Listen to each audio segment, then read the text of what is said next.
Bismillahirrahmanirrahim. Assalamualaikum warahmatullahi wabarakatuh. Nama saya Hafizah binti Baharim, nombor matriks 2200699. Baiklah, di dalam video ini saya ingin membuat sedikit ulasan berkenaan dengan sebuah buku yang telah saya baca dan ingin berkongsi beberapa maklumat yang terkandung di dalam buku tersebut kepada anda semua. Buku yang telah saya baca ini adalah bertajuk Membongkar Sejarah Yahudi dan Freemason di Tanah Melayu, yang ditulis oleh Syed Mahazir Syed Ibrahim, diterbitkan oleh Hijaz Record Publishing. Buku ini diterbitkan pada tahun 2019 dan ia berharga RM37.90. Boleh didapati di kedai-kedai buku seperti Popular dan MPH dan sebagainya. Okey, jadi tanpa membuang masa, saya akan menceritakan sedikit apa yang terdapat di dalam buku ini. Sebelum saya meneruskan dengan lebih lanjut lagi, di dalam video ini saya tidak akan menceritakan secara terperinci, tetapi akan mengulas beberapa perkara menarik yang menjadi sorotan utama di dalam buku ini. Pada permulaan buku ini, pengarang telah menerangkan bahawa Yahudi dan Freemason sudah lama bertapak di Tanah Melayu. Oleh itu, di dalam buku ini telah menceritakan kedatangan Yahudi dan munculnya ajaran Freemason di Malaysia bermula dari zaman negara kita belum merdeka lagi, iaitu melalui penjajahan Barat seperti Portugis, Belanda dan British. Seterusnya, di dalam bab pertama, penulis lebih menerangkan kepada apa itu Yahudi, asal-usul Yahudi dan sebagainya. Yahudi ini boleh digelarkan kepada seseorang anak yang lahir oleh ibu yang berketurunan Yahudi, manakala jika seseorang anak itu lahir oleh ibu yang bukan Yahudi tetapi bapanya Yahudi, mereka ini tidak diterima sebagai Yahudi. Seterusnya, dari segi aspek dari pemulukan agama pula, setelah anak-anak tersebut mencapai usia 12 tahun bagi perempuan dan 13 tahun bagi lelaki, yang ini mencapai usia kedewasaan agama, mereka akan diberi pilihan sama ada hendak mengekalkan agama Yahudi atau tidak. Perkara ini adalah berdasarkan piawaian yang digunakan oleh Yahudi konservatif dan ortodoks. Manakala pendapat daripada Yahudi Reformasi Amerika dan Yahudi Liberal British, mereka menerima anak kepada seorang ibu atau bapa Yahudi sebagai Yahudi jika mereka dibesarkan oleh orang tua mereka mengikut piawaian progresif. Walau bagaimanapun, untuk memahami perkaitan di antara bangsa Yahudi dan Freemason serta penjajah Barat yang datang ke Tanah Melayu, ia perlu ditelusuri bermula dari peristiwa perakhiran Perang Salib Kedua pada tahun 1187 setelah Salahuddin Al-Ayyubi berjaya mengalahkan tentera salib. Bekas tentera salib ini dikenali sebagai Templar. Akhirnya kembali ke negara mereka di Eropah. Para Templar ini secara lahiriah mereka adalah penganut agama Kristian, namun mereka sebenarnya menganuti ajaran Kabalah yang merupakan ajaran sihir bersih purba yang menyembah Dajjal. Ajaran mistik Kabalah ni apa sebenarnya? Okey, seperti yang saya tunjuk di dalam gambar ini merupakan Tuhan yang disembah oleh orang-orang Yahudi yang bernama Raja Azazil atau dipanggil Lucifer. Okey, mereka adalah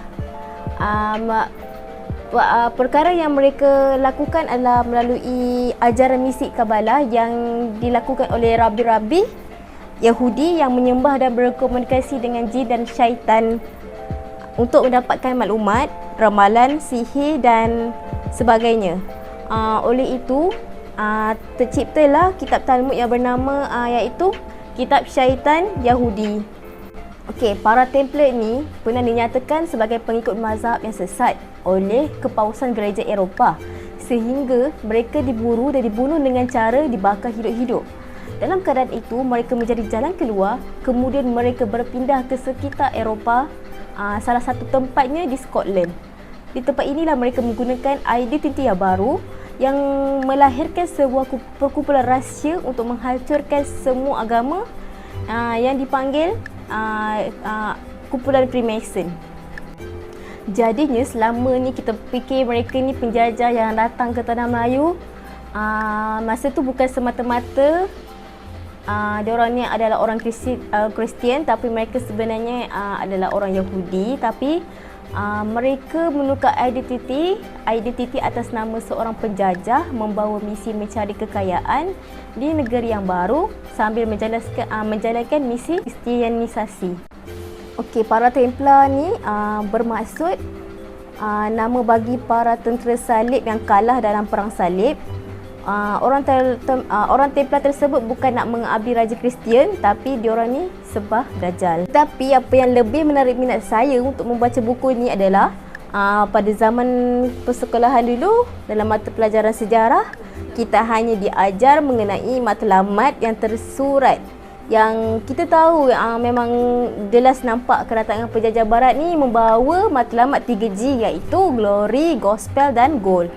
Tetapi kita tidak didedahkan mengenai perkaitan yang tersirat di antara kedatangan penjajah barat dengan petapakan Yahudi dan Freemason di Tanah Melayu.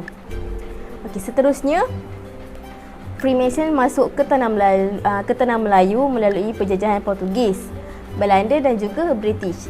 Tapi apa yang kita tahu, Portugis tak lama bertapak di Melaka kerana mendapat tentangan sengit dari kerajaan Melayu kecil seperti kerajaan Johor Riau, kerajaan Aceh dan kerajaan-kerajaan kecil di negeri Tanah Melayu. Sama juga terjadi kepada Belanda.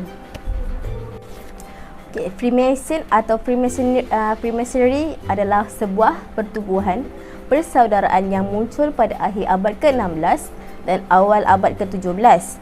So sekarang ni sekitar dah seramai 5 juta orang keahlian di seluruh dunia. Kewujudan Freemason sebenarnya sudah lama bertapak di Malaysia. Contoh yang boleh kita lihat, pejabat tertua Freemason terletak di Singapura. Sebelum ni Singapura merupakan salah satu bahagian daripada negeri di Tanah Melayu. Okey.